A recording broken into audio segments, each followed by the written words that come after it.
Across all infrastructure sectors, water, energy, transport and social services, governments face an ever-growing dilemma. Traditional public procurement falls short of bridging the gap between available public finances and infrastructure development needs, both in advanced and developing countries. However, there is a way out. Public-private partnerships. Let's illustrate this with a concrete example. Imagine, you have just taken office as a public decision maker.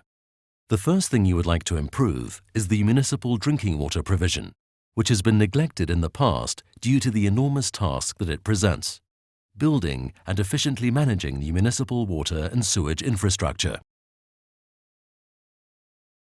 To tackle this challenge, you decide to share not only the construction of the municipal water and sewage system, but also its financing and its operation with the private sector through a public-private partnership agreement. Public-private partnership does not mean the privatization of your water services.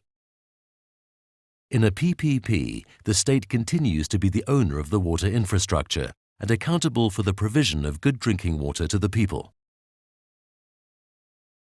With the PPP approach, your government sets the stage and drafts a first plan. You then launch a competitive tender to identify the best offer from a private partner who will finance, design, build, operate, and maintain the project. Your private partner recovers his initial investment through service fees paid by the government or by the users directly. Your role is to supervise the public service provision in the best interest of your citizens. The public-private partnership approach lets you plan your project over its entire life cycle, optimizing the use of available resources. With this approach, you tap the strengths of the private sector that knows better how to first attract and invest capital, how to avoid cost overruns, and lastly, how best to operate. Finally, public-private partnership allocates specific risks to the partner that's in a better position to manage them, and these are tailored to the individual project. You, as the public actor, are best suited to control such risks as permits, legal frameworks, and changes in jurisdiction and regulation. The private sector mitigates best risks related to design, cost-efficient investment, operation, and technology. Certain risks have to be shared between both the public and private sectors, for example, sufficient user demand for new projects, or force majeure. Public-private partnerships are complex legal and financial arrangements. To create a successful partnership, a government should implement a set of good governance principles. The most important of these are: put people first. Start with assessing user needs. Projects must be economically warranted and involve all concerned stakeholders.